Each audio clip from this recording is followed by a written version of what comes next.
Hello everyone, I am Stormhawk427 and welcome back to Let's Play Skyrogue. Yeah, I'm talking now. It's something I kind of want to try out, just live commentary over what I'm doing just to see how it works and how you like the sound of my voice. If you don't, I completely understand, but without further ado, let's get started. As I said in the last video, I'm not going to do this mode for a while, just because of how frustratingly difficult it can be, both to record and play.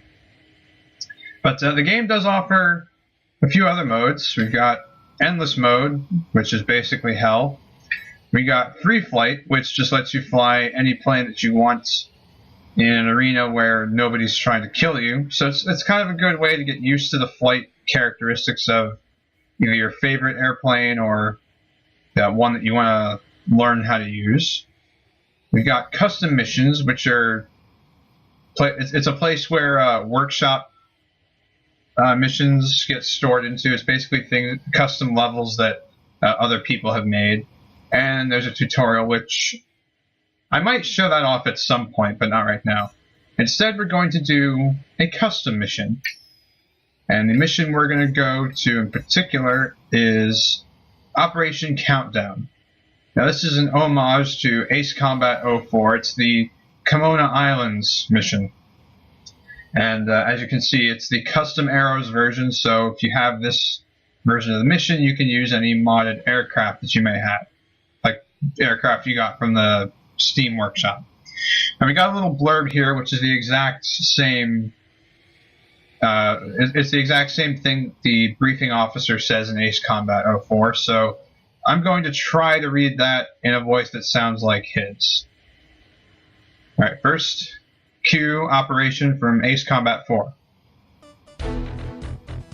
A recon satellite will be launched from the Comona Islands rocket base to support our mainland operations. The Erusians responded by deploying a large number of their air superiority fighters to prevent the launch. A large-scale air battle is expected. We must win this battle to maintain our air superiority. We've only got one window of opportunity for this launch. Shoot down as many fighters as possible to preserve top cover over the rocket base. I hope I did okay there. Now for the loadout, I've already got the Mobius 1 F-22 Raptor queued up. You can see I've got the Mobius 1 paint job. And for weapons, we've got the standard micro missiles, the standard gun, we've got the medium range air-to-air missile, and the infrared air-to-air missile, as well as flares. So, without further ado, let's launch.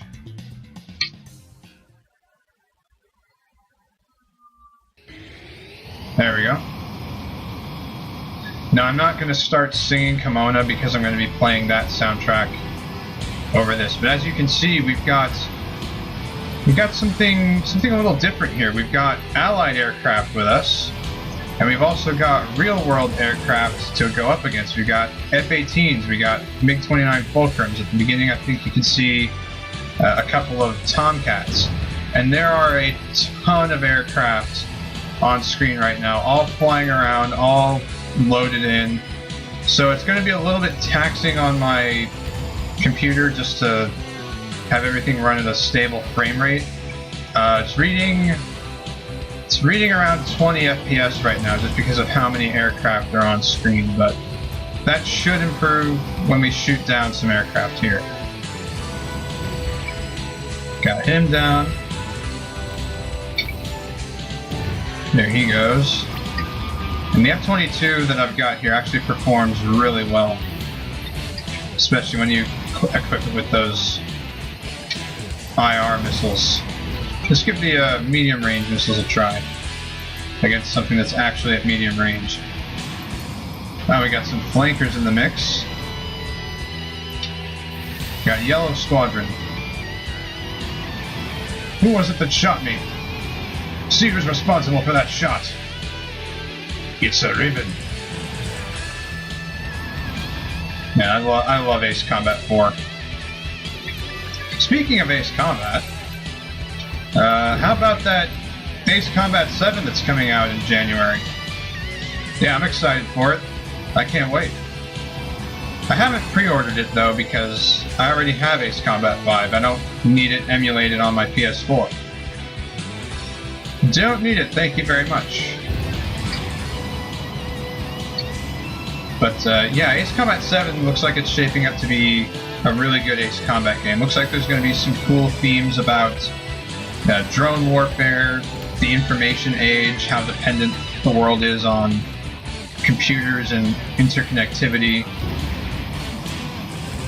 And it looks like it's also going to be setting the stage for sort of bridging the gap between the mainline series and Ace Combat 3. Which maybe it'll lead into a sequel to 3, or maybe a complete retelling or remaster. That was a B2 that just flew by. Now, when the frame rate improves, I kind of want to fly around the island and see if there is actually something approximating the rocket base here at Comona. Because I'm not actually sure how accurately the Comona Island Range has been recreated, but hopefully it's been recreated well. Let's see if I can gun this guy down. There we go. And you'll notice too that the allies will actually fire at the enemies, which is nice. You're not totally on your own. So yeah, for those of you who, if this is the first video in this series that you're watching, I'm not doing the campaign for the foreseeable future because it is a massive pain to get through, and then the final boss is one of the most ridiculous things I've ever seen, but in a good way. But I kind of feel bad because I didn't get shot down by it. I got shot down by a lucky enemy jet who just happened to fire his missile at exactly the right time and exactly close enough to me to where I couldn't really dodge it. Ooh, we got a bunch of bombers here. We got 3 of the bombers. Ah, no.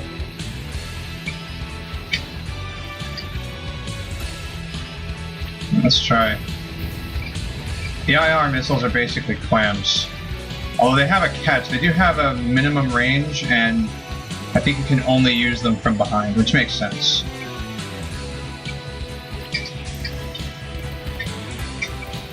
Gun's a little bit difficult to use in this game, but it is doable. It's the first time I had to use flares.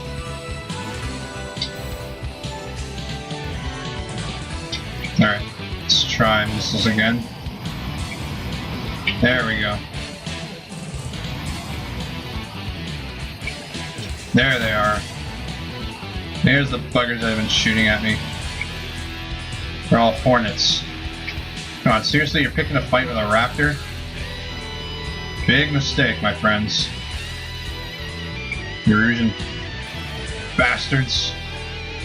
Think you can take over an entire continent with a giant railgun system? Yeah, because you couldn't win the air war without that. Erusia, that seems to be a common thing with Erusia. They always pull like dirty tricks in order to get the upper hand on whoever they're fighting. Zysap was doing alright until Erusia captured Stonehenge. Once that was gone, things started very quickly falling apart for them. Granted, things weren't going well already thanks to the efforts of Mobius 1, but once Stonehenge was out of the way, it was really just a one-horse race to get to Farbanti. And looks like we'll be going back in Ace Combat 7, and once again, Erusia is pulling some cheating by augmenting their comparatively small air force when in terms of comparing it to Osea with a crap ton of drones, including drones that they hijacked from Osea. Is that they hijacked the Arsenal bird. Now what's also interesting, looks like it's going to happen in Ace Combat 7, is Stonehenge is going to come back. Or at least one of the turrets will come back, and I'm wondering, is Stonehenge going to be friendly, or is it going to be something where Yaruja took it over again? I'm actually kind of leaning towards that Stonehenge turret is going to help us out, like it's going to be used to help take down the Arsenal bird. Like maybe if it doesn't destroy it completely, it at least takes down that energy shield it's got. And there might even be the possibility of friendly fire, so it's like, hey, get out of the blast radius before we hit the Arsenal bird, you know? That'd be cool. Looks like we're getting like a UAV final boss as well.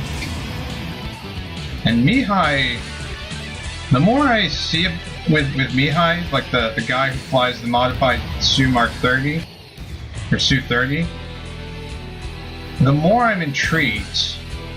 Because in the latest trailer he says that there's aces like you in every generation, and I felled every last one of them, which has me thinking, did he kill a bunch of the aces from previous games?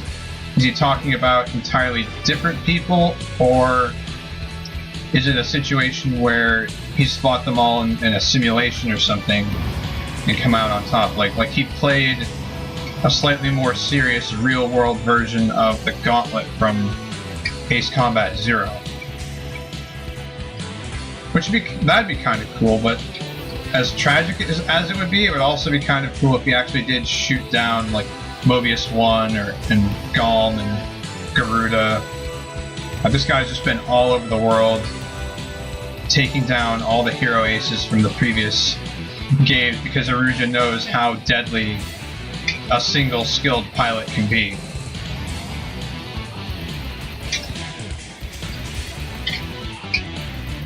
Thing is, I don't want to get too far down the rabbit hole as far as predictions, because anything that I predict isn't really going to live up to what it actually is, so it's better to just wait for the thing to come out. And one of my allies just took out that bomb. Nice.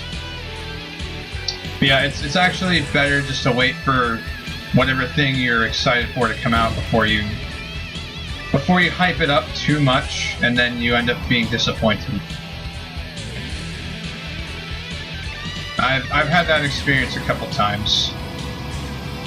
You can see now that we've cleared out most of the enemy aircraft, the frame rate has improved somewhat. We're now at a steady 22 frames per second, which is a little bit worse than most movies now. Movies tend to play at 24 frames per second because that's the perception of the human eye. Oh, I think an ally just got shot down.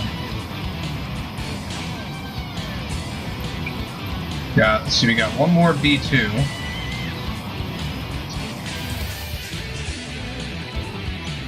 Take him down. The last yellow. And a Tomcat. Let's take out the Tomcat first. Tomcat down. Now for the flanker. And that is mission complete. Okay, now that we've done that, let's get closer to the islands and see what we got going on here. I'm actually interested to see how accurate this is. Okay. It looks like we've got like the launch control facilities over here.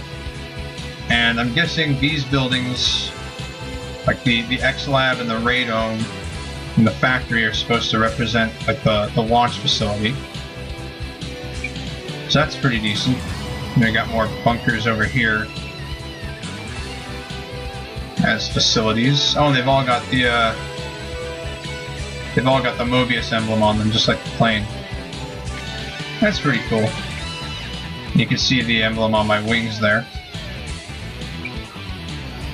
Let's go further down the island chain, see what we got here. Looks like we got a couple more factories, possibly acting as launch towers, maybe. I think the X-Lab, like that rectangular building in front of me, that looks a lot like a launch tower. So I think that must be what's filling in for the launch pads. And then we got nuclear power plants over here. More radomes. more towers. These over here could qualify as launch towers too. These HQ buildings. In fact, yeah, okay, this is the launch pad. Not the X Lab. These are definitely acting as the launch pads. Because they're using the rig, they're using the oil rig as the actual pad. That's pretty cool, actually. Some nice attention to detail. They actually do have structures here that look like launch pads. Unfortunately, there's no rocket that launches at the end of the mission. So, alright. Cool, so that was Operation Countdown. I think it's still on the Steam Workshop, so if you want to put it into your save of Skyrogue, you can.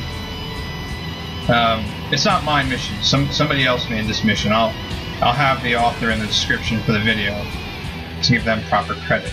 And I'll also credit the person who made the F-22 model. But that is all for Operation Countdown. I hope you enjoyed it.